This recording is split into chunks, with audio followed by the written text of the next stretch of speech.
الحمد لله رب العالمين نحمده ونستعينه ونستغفره ونعوذ بالله من شرور أنفسنا ومن سيئات أعمالنا من يهده الله فلا مضل له ومن يضلله فلا هادي له وأشهد أن لا إله إلا الله وحده لا شريك له وأشهد أن محمدا عبده ورسوله أما بعد أعوذ بالله من الشيطان الرجيم بسم الله الرحمن الرحيم تبت يدا أبي لهب وتب ما أغنى عنه ماله وما كسب سيصلى نارا ذات لهب وامرأته حمالة الحطب في جيدها حبل من مسد. அன்பிற்குரிய சகோதரர்களே, தாய்மார்களே, அல்லாஹ்வுடைய மாபெரும் கிருபையினால் நாம் இன்றைய திருக்குரான் விளக்க உரை வகுப்பிலே திருமலை குரானின் 111வது அத்தியாயமாகிய சூரத்துல் மஸத் என்ற அத்தியாயத்தின் விளக்க உரையை பார்க்கவிருக்கின்றோம். இந்த அத்தியாயத்திற்கு பல்வேறு பெயர்கள் குறிப்பிடப்படுகிறது. ஒன்று, சூரத்துல் மஸத் என்ற பெயர் இதற்கு சொல்லப்படுகிறது. அதே போன்று சூரத்துல் லஹப் என்றும் இந்த அத்தியாயத்திற்கு பெயர் சொல்லப்படுகிறது. இந்த இரண்டு வார்த்தைகளுமே இந்த சூறாவில் வந்திருக்குது. 5வது வசனத்துல ஃபி ஜீதிகா ஹப்லும் மின் மஸத், மஸத்ங்கிற வார்த்தை வந்திருப்பதினால் இந்த சூறாவிற்கு சூரத்துல் மஸத் என்ற பெயர் சொல்லப்படுகிறது. அதே போன்று அபி லஹப் என்ற வார்த்தை இந்த அத்தியாயத்திலே வந்திருப்பதினால் இந்த சூறாவிற்கு சூரத்துல் லஹப் என்று சொல்லப்படுகிறது. இன்னும் சிலர் இந்த சூறாவிற்கு சூரத்துல் தப்ப என்றும் என்ன செய்யறாங்க, பெயர் வைத்திருக்கின்றார்கள். இந்த அத்தியாயம் நபிகள் நாயகம் ஸல்லல்லாஹு அலைஹி வஸல்லம் அவர்கள் மக்காவில் வாழ்ந்த இறை தூதராக அறிவிக்கப்பட்ட ஆரம்ப நாட்களில் அருளப்பட்ட ஒரு அத்தியாயமாகும். இந்த அத்தியாயம் அருளப்பட்டதற்கான காரணம் நமக்கு நபிமொழிகளிலே சொல்லப்பட்டிருக்கிறது. சஹீஹுல் புகாரி 4770வது செய்தியாக பதிவு செய்யப்பட்டிருக்கிறது. இப்னு அப்பாஸ் ரலியல்லாஹு அன்ஹு அவங்க அறிவிக்கிறாங்க, லம்மா நஸலத் வ அன்திர் அஷீரத்தகல் அக்லபீன், நபியே உமது நெருங்கிய உறவினர்களை அச்சமூட்டி எச்சரிக்கை செய்வீராக என்ற இறைவசனம் அருளப்பட்டுச்சு. நபிகள் நாயகம் ஸல்லல்லாஹு அலைஹி வஸல்லம் அவங்களுக்கு முதலாக தாவா பணித உத்தரவிடப்பட்ட இறைவசனம் இதுதான். அவங்களுக்கு எடுத்த உடனேயே உலகம் முழுவதும் பிரச்சாரம் கட்டளையிடப்படவில்லை. முதலாவதாக அவங்களுக்கு சொல்லப்பட்ட கட்டளை, உமது நெருங்கிய உறவினர்களை அச்சமூட்டி எச்சரிக்கை செய்வீராக என்று அல்லாஹ் ரப்பல் ஆலமீன் திருமறை வசனத்தை இறக்கி வைத்தார். இந்த வசனம் அருளப்பட்டவுடன் அன்றைய மக்காவாசிகள்கிட்ட இருந்த ஒரு பழக்கம், ஒரு முக்கியமான விஷயத்தை சொல்ல வேண்டும் என்றால் சஃபா மர்வா மலை குன்றின் மீது நின்று என்ன செய்வாங்க, யா சபாஹா அப்படின்னு சொல்லி சப்தமிடுவார்கள். யா சபாஹா அப்படின்னு சப்தமிட்டால் ஒரு அதிகாலை நேரத்துல ஒரு ஆபத்து வந்துடுச்சு அப்படின்னு அந்த வார்த்தைக்கு அர்த்தம். அப்ப நபிகள் நாயகம் ஸல்லல்லாஹு அலைஹி வஸல்லம் என்ன செய்யறாங்கன்னா, சஃபா மலையின் மீது அவங்க என்ன செய்யறாங்க, ஏறுறாங்க. ஏறி யா சபாஹா அப்படின்னு என்ன செய்யறாங்க, நபிகள் நாயகம் சப்தமிடுறாங்க. சப்தமிட்டுட்டு குறைசி குலத்தினுடைய, குறைசி குலம் என்பது அது ஒரு பெரிய ஒரு குடும்பம், அதுக்கு நிறைய கோத்திரங்கள் இருக்குது. அப்போ ஒவ்வொரு கோத்திரத்தினுடைய பெயராக அவங்க என்ன செய்யறாங்க, கூறி அழைக்கின்றார்கள். யா பனி ஃபஹர், ஃபஹருடைய குடும்பமே, யா பனி அதி, அதியுடைய குடும்பமே என்று குறைசி குலத்தினுடைய ஒவ்வொரு கோத்திரமாக பெயர் சொல்லி என்ன செய்யறாங்க, ரசூல் ஸல்லல்லாஹு அலைஹி வஸல்லம் அவங்க அழைச்சவன எல்லோருமே ஒன்று திரண்டுறாங்க. எந்த அளவிற்கு என்று சென்றால் ஹதீஸ்ல சொல்லப்படுது, ஒரு மனிதருக்கு அவர் வருவதற்கு இயலவில்லை என்றால் அரசல ரசூலன் எண்ணூரமாகுவ, என்ன நடந்திருக்குன்னு பார்ப்பதற்காக ஒரு தூதர் என்ன செய்வார், தன் சார்பாக அனுப்பி வைப்பார். அந்த அளவுக்கு எல்லா கோத்திரத்தை சேர்ந்த மக்களும் அந்த சஃபா மலை குன்றின் அடிவாரத்துல ஒன்று திரண்டாங்க. அப்ப அந்த மாதிரி அபூலஹபும் வந்தான், அபூலஹப் என்பவனும் வந்தான். இந்த அபூலஹப் அவன் யாருன்னு சொன்னோம்னா நபிகள் நாயகம் ஸல்லல்லாஹு அலைஹி வஸல்லம் அவர்களுக்கு தந்தை உடன் பிறந்த சகோதரர்கள் ஒரு ஆள். அப்துல் முத்தலிபுடைய மகன்களில் ஒருவன் தான் அபு லஹப் என்பவர். இந்த அபு லஹப் என்ற பெயர் அவனுக்கு எதற்கு வைக்கப்பட்டதுன்னு சொன்னோம்னா, லஹப்னு சொன்னோம்னா தீ ஜுவாலை. அவனுடைய முகத்தை பார்க்கும் பொழுது நல்ல பிரகாசமாக பளிச்சுன்னு அவன் என்ன செய்வான் இருப்பான். அப்ப அதனால அவனுக்கு என்ன ஒரு பெயர் சொல்லப்பட்டதுன்னா அபு லஹப் அப்படிங்கிற பெயர் என்ன செய்யப்பட்டுச்சு, அவனுக்கு சொல்லப்பட்டுச்சு. அவனுடைய இயற்பெயர் அப்துல் உஸ்ஸா. உஸ்ஸாங்கிற ஒரு சிலையை அவங்க வணங்கி கொண்டிருந்தார்கள். அதனால அந்த அபு லஹபுக்கு வைக்கப்பட்ட இயற்பெயர் என்ன, அப்துல் உஸ்ஸா. உஸ்ஸாவுடைய அடிமையில் அவனுக்கு பெயர் வைக்கப்பட்டுச்சு. ஆனால் அவன் அபு லஹப் என்று அழைக்கப்படுவதற்கு காரணம் அவனுடைய முகம் ரொம்ப பிரகாசமாக மின்னக்கூடிய வகையில இருந்ததுனால அதை குறிக்கக்கூடிய வகையில தீ ஜுவாலையினுடைய தந்தை அப்படின்னு சொல்லி அவனுக்கு என்ன செய்யப்பட்டுச்சு, பேர் வைக்கப்பட்டுச்சு. அப்ப அந்த அபு லஹபும் இன்னும் குறைஷிகள் என்ன செஞ்சாங்க, வந்தவன் நபிகள் நாயகம் ஸல்லல்லாஹு அலைஹி வஸல்லம் அவர்கள் அந்த மக்களை பார்த்து கேட்டார்கள், அரைத்துக்கும் லவ் அஹ்பர்துக்கும் அன்ன ஹைலன் பில் வாதி துரீது அன் துகீர அலைக்கும் குன்தும் முஸத்திகிய்ய. நபிகள் நாயகம் கேட்டாங்க, இந்த கணவாய்க்கு பின்னால ஒரு குதிரை படை உங்களை தாக்குவதற்காக உங்கள் மீது திடீர் என்று தாக்குதல் கொடுப்பதற்கு தயாராக இருக்கின்றார்கள் என்று நான் சொன்னால் நீங்கள் என்னை உண்மைப்படுத்துவீர்களா, நான் சொல்வது உண்மை என்று ஏற்றுக்கொள்வீர்களா அப்படின்னு கேட்கிறாங்க. அப்போ அந்த மக்கள் எல்லாம் சொன்னாங்க, அபூ லஹபும் சேர்ந்து சொன்னா, நாம் மா ஜர்ரபனா அலைக்க இல்லா சிதுகா, ஆமா நாங்க ஏற்றுக்கொள்வோம். ஏனென்று சொன்னால் உங்ககிட்ட நாங்க உண்மையை தவிர வேற எதையும் நாங்கள் அனுபவப்பட்டதில்லை. நபிகள் நாயகம் ஸல்லல்லாஹு அலைஹி வஸல்லம் அவர்கள் நபி ஆவதற்கு முன்பாகவே உண்மையாளராக வாய்மையாளராக அவங்க என்ன செஞ்சாங்க, திகழ்ந்தார்கள். அப்ப இந்த வார்த்தையை அவங்க சொன்ன உடனே நபிகள் நாயகம் சொன்னார்கள், ஃபஇன்னி நதீருல் லக்கும் பைன யதை அதாபின் ஷதீத், உங்களுக்கு மிகப்பெரிய வேதனை மறுமையில உள்ள நரகம் என்ற அந்த பயங்கரமான வேதனை ஏற்படுவதற்கு முன்பாக அந்த மறுமையை பற்றி நான் உங்களுக்கு எச்சரிக்கை செய்யக்கூடியவனாக வந்திருக்கின்றேன், உங்களுக்கு நான் இறை தூதராக வந்திருக்கின்றேன் அப்படின்னு நபிகள் நாயகம் ஸல்லல்லாஹு அலைஹி வஸல்லம் அவங்க சொன்ன உடனே அபூ லஹப் என்ன அந்த கூட்டத்துல இருந்த எல்லா மக்களையும் அபூ லஹப் என்ன செய்தான்னு சொன்னோம்னா, தப்பன் லக சாயிரல் யௌம், உனக்கு எல்லா காலமும் உனக்கு நாசம் உண்டாகட்டும், அழிவு உண்டாகட்டும், கேடு உண்டாகட்டும். அலிஹாதா ஜமாஅத்தனா, இதற்காகத்தான் எங்களை ஒன்று கூட்டினாயா. நபிகள் நாயகம் ஸல்லல்லாஹு அலைஹி வஸல்லம் அவங்களுடைய அந்த ஏகத்துவ பிரச்சாரத்தை கேட்டவுடன் அல்லாஹ் ஒருவன் தான் கடவுள், எல்லா வணக்கங்களையும் இறைவன் ஒருவனுக்கு மட்டும்தான் செய்ய வேண்டும் என்ற அந்த தௌஹீத் பிரச்சாரத்தை கேட்டவுடன் அவனுடைய பெயரே அப்துல் உஸ்ஸா, உஸ்ஸாவுடைய அடிமைன்னு பெயர் வைக்கப்பட்டிருக்காங்க. அப்ப அந்த சிலை வழிபாட்டுல ஊறி திளைத்தவன் அபூ லஹப். அது ரொம்ப ஆழ்ந்த நம்பிக்கை உடையவனாக அவன் என்ன செய்ய இருந்தான்.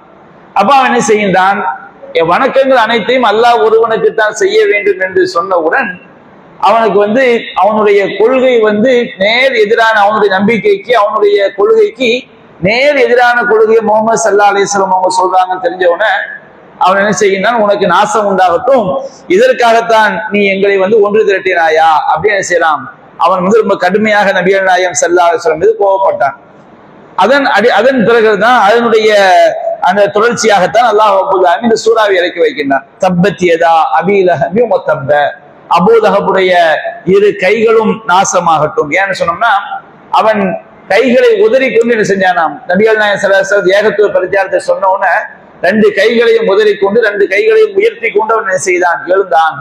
அப்ப நபிகள் நாயகம் அல்லாஹ் ரப்பல் ஆலமீன் தப்பத் யதா அபீ லஹபி வ தப்ப, அபூ லஹபுடைய இரு கரங்களும் நாசமாகட்டும், அவனும் என்ன செய்யட்டும், நாசமாகி விட்டான் என்ற அவனுடைய செல்வமும் அவன் சம்பாதித்தவையும் அவனுக்கு எந்த பயனும் அளிக்கவில்லை, அளிக்காது என்ற இறைவசனங்களை அல்லாஹ் இறக்கி வைத்தான் சொல்லி சஹீஹுல் புகாரில 4770வது செய்தியாக பதிவு செய்யப்பட்டிருக்கு.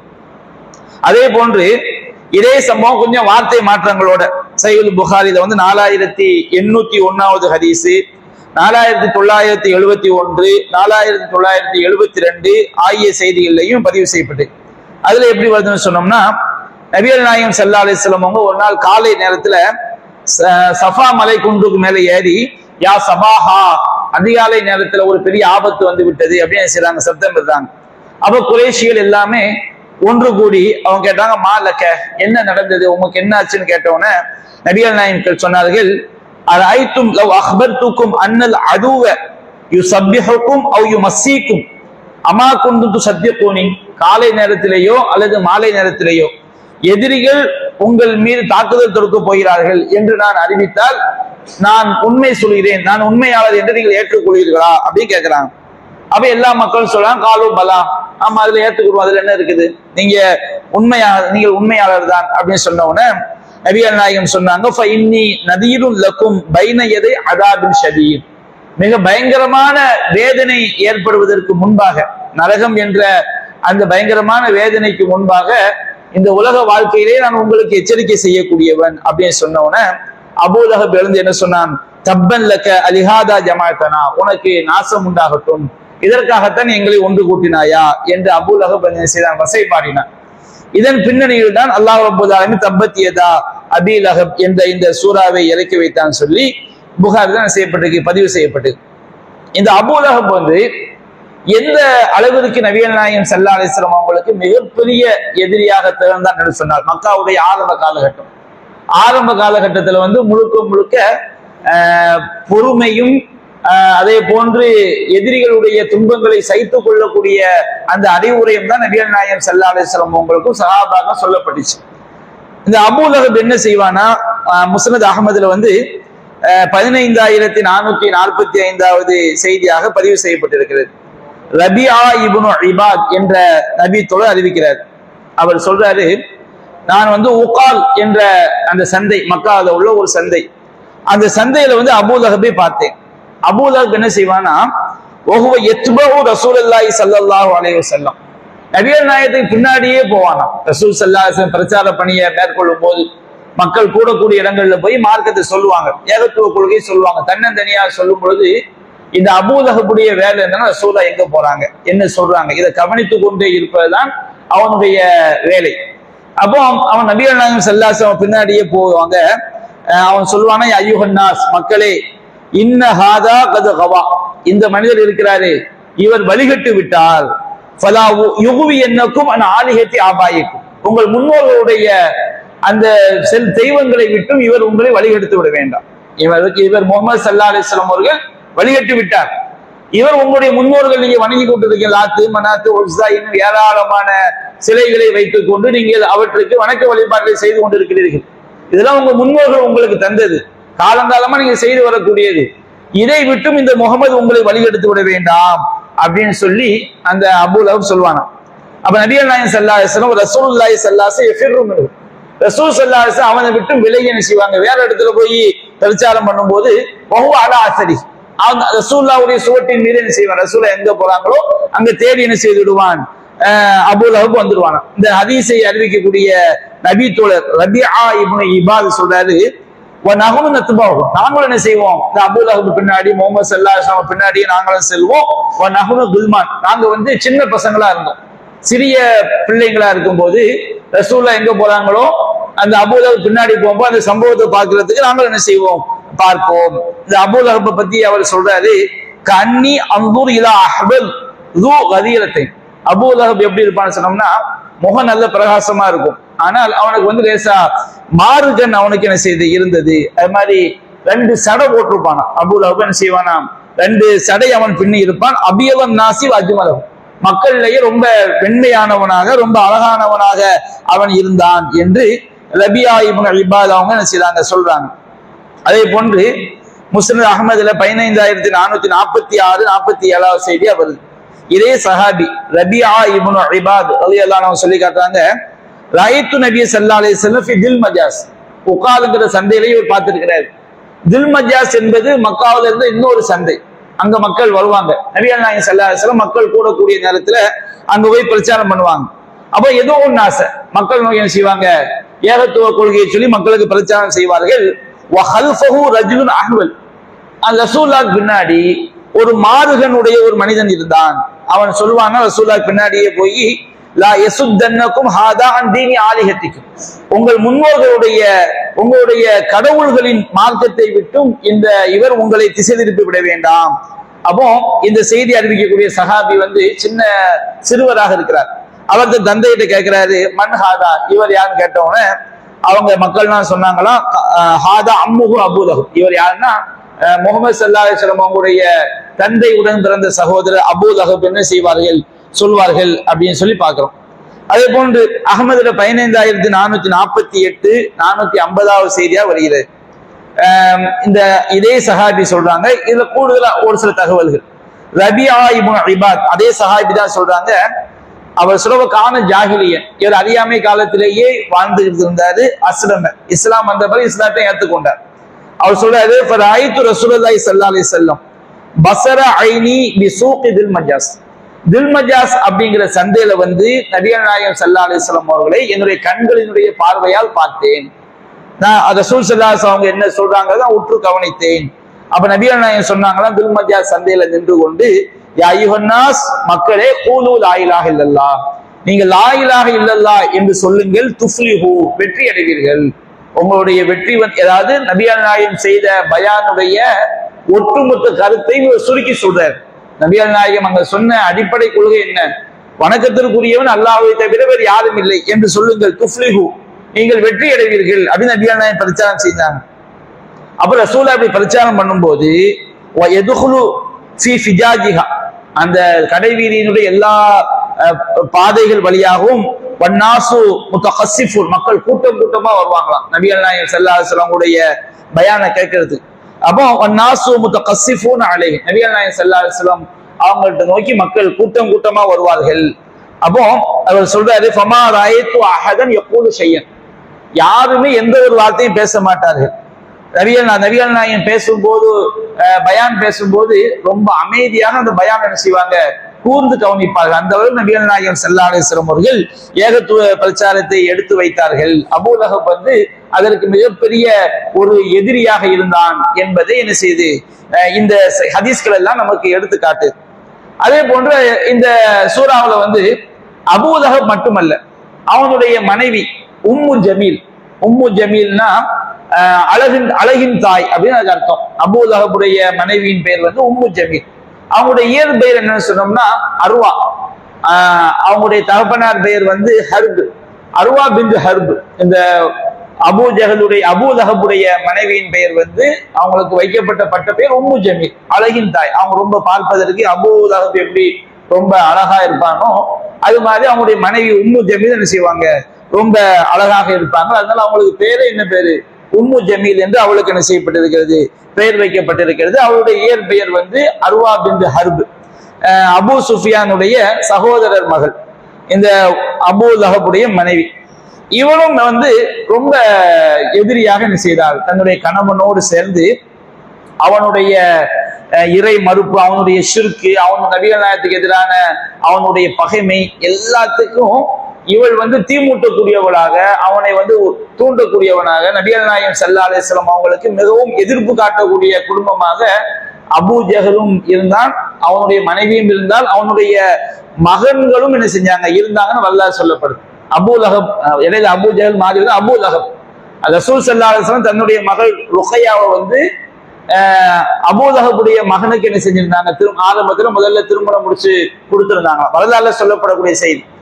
அப்போ அபூ லஹப் என்ன பண்றான்னு சொன்னோம்னா, நீங்க அந்த பிள்ளைங்களை தலாக்கு விடாட்டா என்ன செய்ய முடியாது, வந்து நமக்குள்ள உறவு நீடிக்காதுங்கிற மாதிரி கருத்தை சொன்னோன்னே அவங்களும் அந்த குஃப்ர்ல ரொம்ப ஊறி திளைச்சவங்க தான். நபிகள் நாயகம் ஸல்லல்லாஹு அலைஹி வஸல்லம் கோரிக்கை வச்சுட்டாங்க, என்னுடைய மகள் நீங்க என்ன செஞ்சிருங்க, திருப்பி அனுப்பிடுங்க அப்படின்னு சொன்னவனா அவங்க என்ன செஞ்சிட்டாங்க, ருக்கையாவை வந்து ரசூலுல்லாஹ்ட்ட தலாக் விட்டு அனுப்பிவிட்டு, அதுக்கு பிறகுதான் நபிகள் நாயகம் ஸல்லல்லாஹு அலைஹி வஸல்லம் உஸ்மான் ரலியல்லாஹு அன்ஹு அவங்களுக்கு என்ன செய்யறாங்க, ருக்கையா ரலியல்லாஹு அன்ஹா வந்து திருமணம் முடிச்சு கொடுத்தாங்கன்னு வரலாறுகள் என்ன செய்யப்படுது, சொல்லப்படுகிறது. இந்த உம்மு ஜமீல் அவங்க அந்த பொம்பளை வந்து கடுமையான ஒரு எதிரியாக இருந்தால் என்பதற்கு இந்த தப்பத்தியதா சூறாவே போதும். ஆனா வரலாறுகளை நாம தேடி பார்க்கும் பொழுது அவருடைய பகைமையை காட்டக்கூடிய சம்பவங்கள் நிறைய சொல்லப்பட்டிருக்கு. ஆனா எந்த ஒரு சம்பவமுமே அறிவிப்பாளர் தொடர்ல வந்து சரியான தொடர்ல வந்து கிடைக்கல. ஏதாவது ஒரு இட்டு கட்டக்கூடியவர், பொய்யர் வந்து சம்பவங்கள் இடம்பெறாங்க. ஓரளவு பரவாயில்லாத ஒரு அறிவிப்பாளர் தொடர் என்று சொல்வதா இருந்தால் இப்னு ஹிப்பான்ல, சஹீஹ் இப்னு ஹிப்பான்ல வந்து 6511வது அறிவிப்பாளர் ஹதீஸ் நம்பர்ல வந்து ஒரு சம்பவம் சொல்லப்படுகிறது. இப்னு அப்பாஸ் ரலியல்லாஹு அன்ஹு என்ன செய்றாங்க, அறிவிக்கிறாங்க, லம்மா நஸலத் தப்பத் யதா அபீ லஹப், அபீலஹப் தப்பத்தியதா அபீலஹப் என்ற இந்த சூரா அருளப்பட்டவன அபூலஹபுடைய மனைவி என்ன செஞ்சாங்கன்னா ரசூல் ஸல்லல்லாஹு அலைஹி வஸல்லம் நோக்கி வர்றாங்க. நபிகள் நாயகம் ஸல்லல்லாஹு அலைஹி வஸல்லம் அவங்க பக்கத்துல அபூபக்கர் ரலியல்லாஹு அன்ஹு உட்கார்ந்து இருக்கிறாங்க. இந்த பொம்பளையை பொறுத்த வரைக்கும் வாயை திறந்தாலே அவ்வளவு கடுமையான செய்வாங்க, திட்டி பெட்டி தட்டன்னு சொல்லுவாங்க பாருங்க.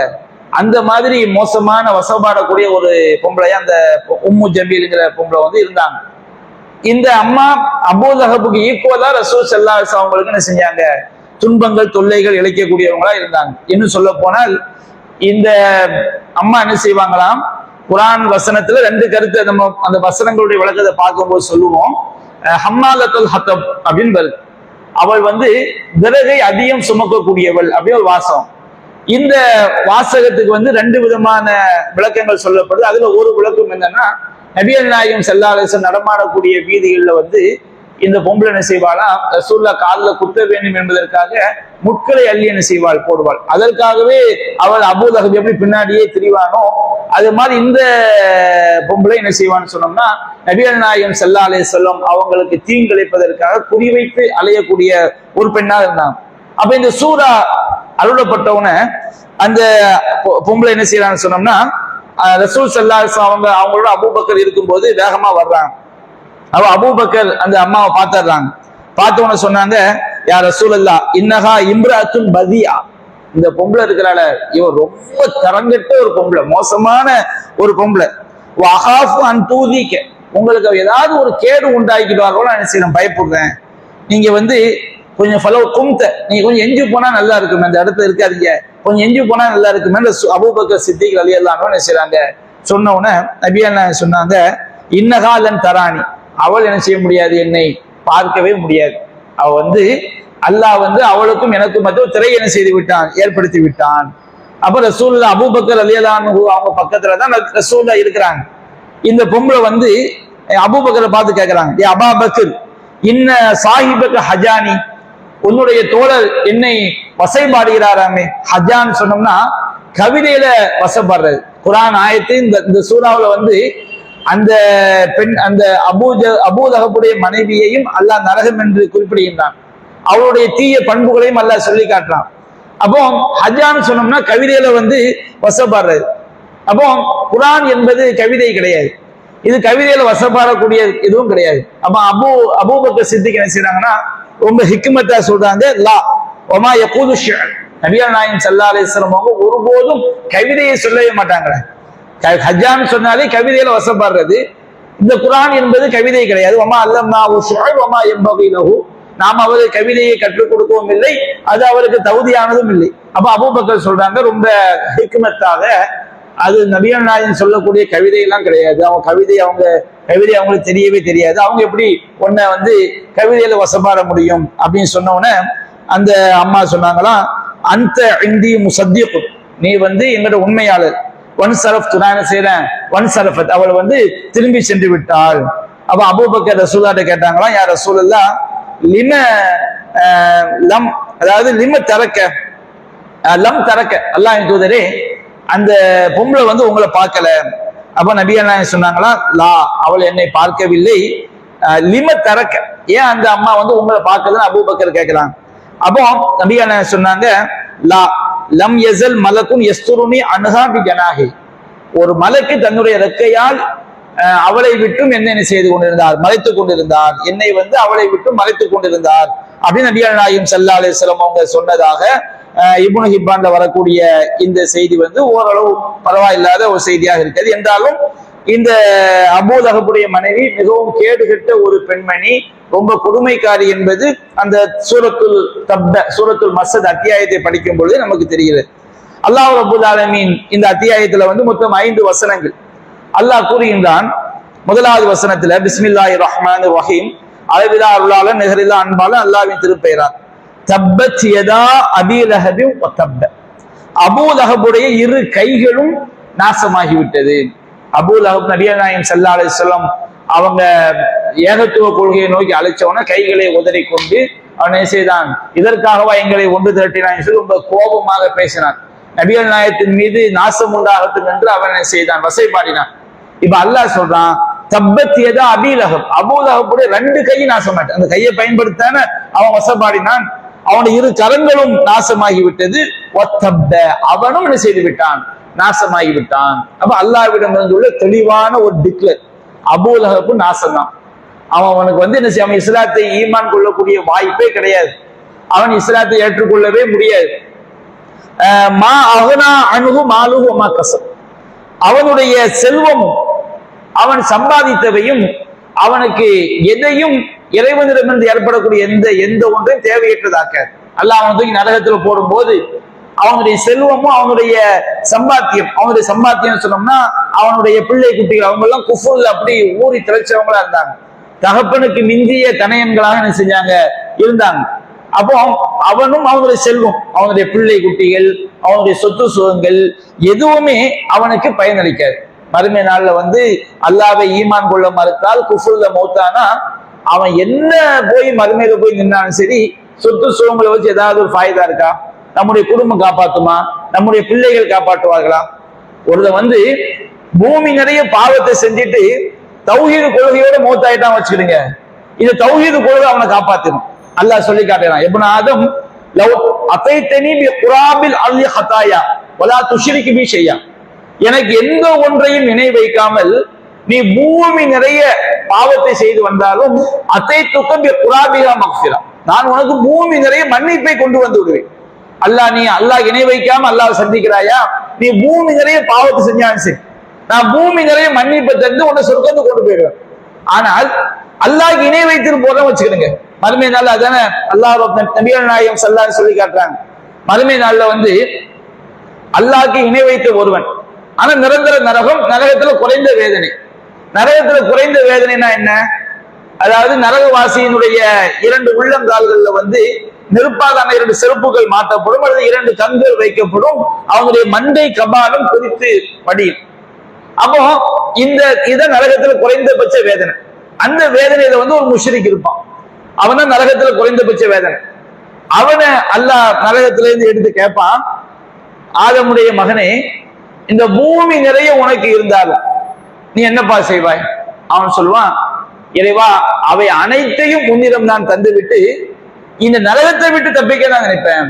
அப்ப அல்லாஹ் சொல்லுவான், நீ உலகத்துல வாழும் போது நான் பூமி நிறைய தங்கத்தை உன்னிடம் கேட்கவில்லை, நான் உன்னிடம் எதை கேட்டேன்? எனக்கு இணை வைக்காதே என்று மட்டும் தானே சொன்னேன். அபைத்த இல்ல ஷிர்க், நீ அந்த இணை வைத்ததான் செய்து விட்டு வந்திருக்கிறாய்.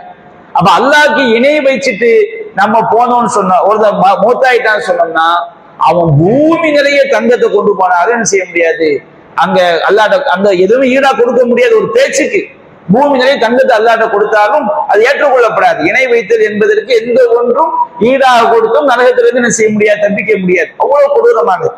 சரி, மறுமையில் நம்முடைய பிள்ளை குட்டிகள் எல்லாம் காப்பாற்றுவாங்களா? அதுவும் காப்பாற்ற முடியாது. அல்லாஹ் சொல்லி காட்டான் குர்ஆன்ல, ஃபம்மாமன் ஊத்திய கிதாபுஹு ஃபி ஷிமாலி, யாருடைய செய்தியில் ஏடு அவனுடைய இடக்கலத்தில் கொடுக்கப்படுகிறதோ, யா லைத்தனி லம் ஊத்த கிதாபியா, எனக்கு இந்த ஏடு கொடுக்கப்படாமல் இருந்திருக்க வேண்டுமே. பல மாதிரி மா ஹிசாபியா, கேள்வி கணக்கென்றால் கேள்வி கணக்குனா என்ன நான் தெரியாமலேயே வாழ்ந்து விட்டேனே. மா அகுனா அன்னி மாலியா, என்னுடைய செல்வம் என்னை காப்பாற்றவில்லையே, அந்த செல்வம் காப்பாற்றாது. ஹலக அன்னி சுல்தானியா, என்னுடைய அதிகாரம் எல்லாம் என்னை விட்டு மணிந்து போய் விட்டது. ஹுதூஹு, அல்லாஹ் சொல்றான், ஹுதூஹு ஃபகுல்லூஹு சும்மல் ஜஹீம ஸல்லூ, அவனை பிடியுங்கள், அவனை கட்டுங்கள், பிறகு அவனை நரகத்திலே கரியுங்கள். சும்ம ஃபீ சில்சிலத்தின் தர்வுஹா 70 திராஅன் ஃபஸ்லுக்கு, அவனை 70 முழ சங்கிலியால் கட்டி நரகத்துல தூக்கி போடுங்க. மறுமை நாள்ல பிள்ளை குட்டி சொந்தம் பந்தம் எதுவுமே நம்மளை காப்பாத்தாது. யௌம யஃபிருல் மர்உ மின் அஹி, ஒவ்வொரு மனிதனும் சகோதரனை விட்டு ஓடுவான். உம்மிஹி வ அபீஹி வ ஸாஹிபத்திஹி வ பனி, தன்னுடைய தாயை விட்டும், தன்னுடைய தந்தையை விட்டும், தன்னுடைய மனைவியை விட்டும், தன்னுடைய பிள்ளைகளை விட்டும் போடுவான். லிகுல்லி இம்ரிஇன் மின்ஹும் யௌமைதின் ஷஅனு யுக்னி, ஒவ்வொரு மனிதனுக்கும் அந்த மறுமை நாள்ல அவனை ஈடுபடுத்தக்கூடிய காரியம் தான் இருக்கும். அவனுடைய நிலைமை என்ன ஆகுங்கிறது அவன் கவனமா இருப்பானே தவிர, எந்த பிள்ளை மேலையும் மனைவி மேலையும் தாய் மேலையும் தகப்பன் மேலையும் யாருக்கும் யார் மேலையும் என்ன செய்யாது, மறுமை நாள்ல பாசம் இருக்காது பாவிகளுக்கு. அல்லாஹ் சொல்லி காட்டான், வலா யஸஅலு ஹமீமுன் ஹமீமா, எந்த நண்பனும் இன்னொரு நண்பனை பற்றி விசாரிக்க மாட்டார்கள். யுபஸ்ஸரூனஹும், எடுத்து காட்டப்படுவார்கள்.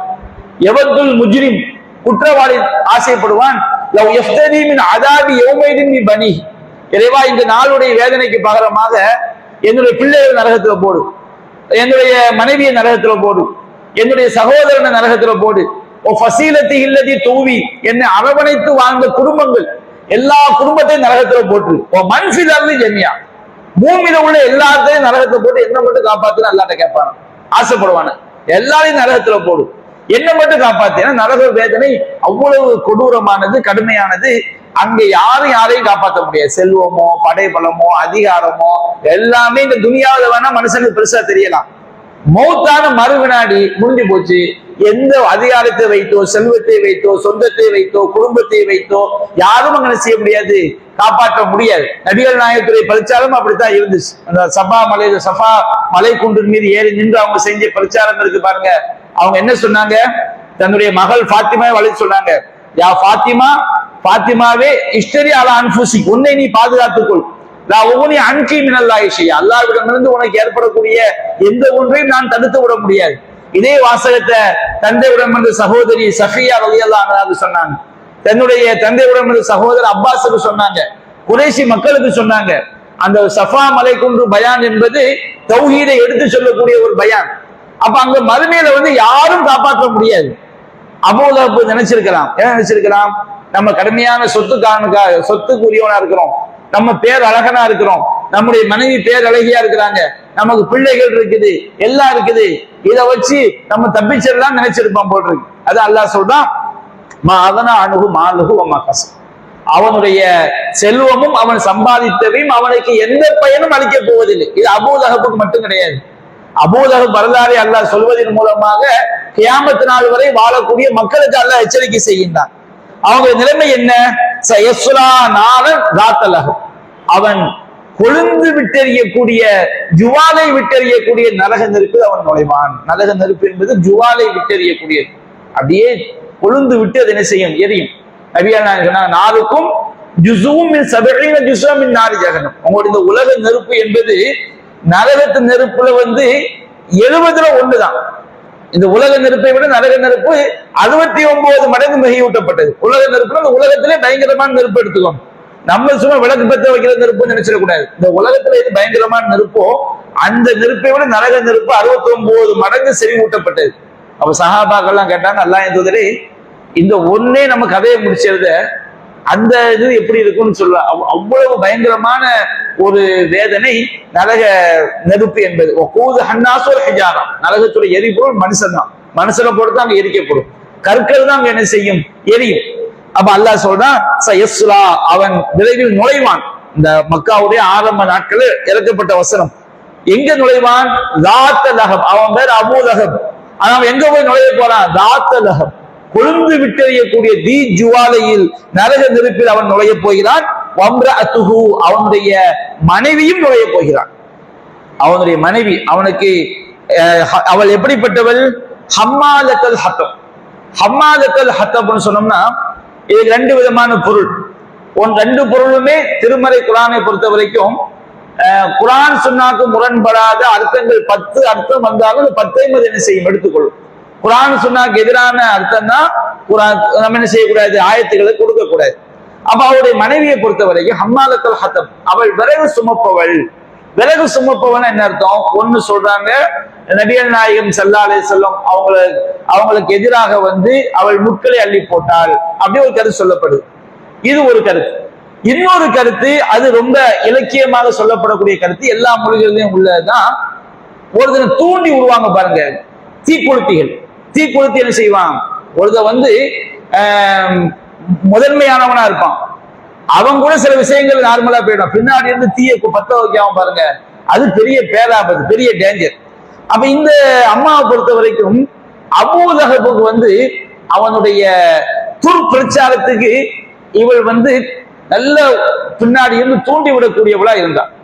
அப்போ நரகத்துல அவன் கொடும் நரகத்தில் வீழ்வதற்கு இவள் விறகை அள்ளி போட்டு அவனை நெருப்பில் தள்ளக்கூடியவளாக இவள் என்ன செய்தா இருந்தாள். அபூ லஹப் கொடுமையான நரகத்துல தள்ளுறதுக்கு ஒரு காரணமா யார் இருந்திருக்காங்க, அபூ லஹபுடைய மனைவி இருந்திருக்காங்க. அப்ப இதுல ஒரு பாடம் என்ன, நாம நினைக்க கூடாது. எப்படி நினைக்க கூடாது, ஒருத்த நம்ம ஒரு ஆளை தூண்டி விடுறோம் வச்சுக்கிடுங்க, அவன் எவ்வளவு பெரிய அநியாயம் செய்யறான்னா எல்லா அநியாயமும் நாம செய்யறதுதான். நாம யாரை தூண்டி விடுறோமோ, நான் ரொம்ப சுத்த சூஃபி, அவன் தான் பேசினா யாரும் வாதிட முடியாது. நம்மால் ஒருவர் தூண்டி விடப்பட்டால் அவன் செய்யற எல்லா பாவமும் நமக்கும் சேரும்.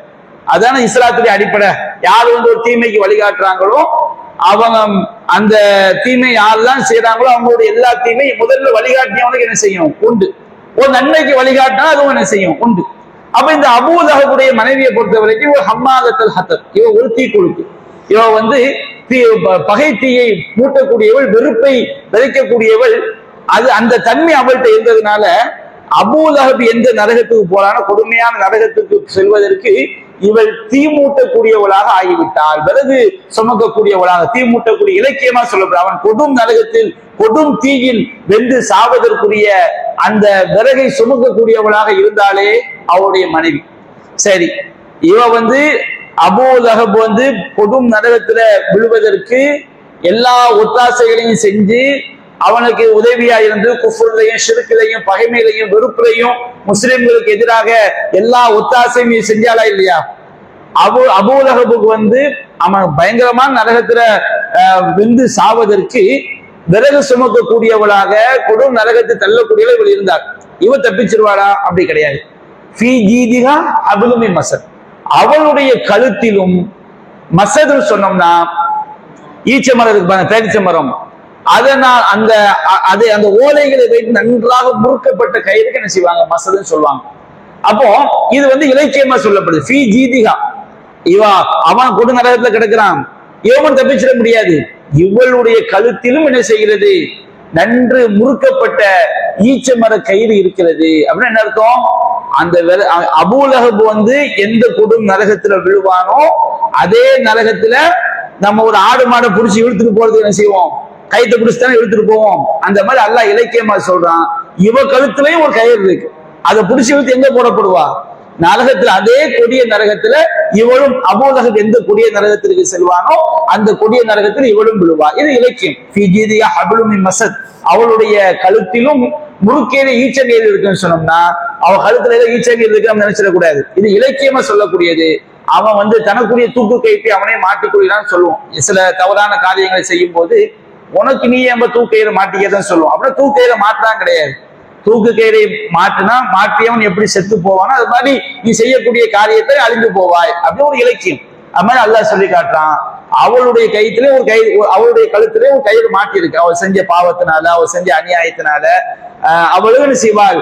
அந்த மாதிரி ஒரு கயிறை கட்டி எப்படி நம்ம இழுத்து கொண்டு போவோமோ அந்த மாதிரி அவளும் என்ன செய்யப்படுவாள்?